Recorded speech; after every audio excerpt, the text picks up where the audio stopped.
Good morning friends. काली राति क्षीर बसई तो क्षीर छिंडी गला तो से पनीर बनी देकी फ्रिज रखी देती। आज सका भाविली कौन करी टे नुआ एक्सपेरिमेंट करी भाविकी पनीर को भाविकी भल से दली देली।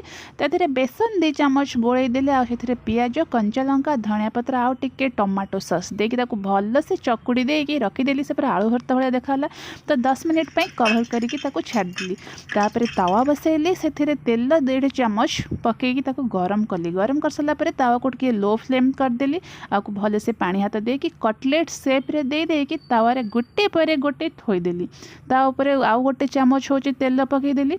आ लो फ्लेम रे करा पड़े कारण एपट सेपट भलसे भाजिले भितरटा जेहेतु सिझिब पनीर अच्छी भल से एपट सेपट ओल्टे देली। तो देखो मोर रेडी हो गला पनीर कटलेट।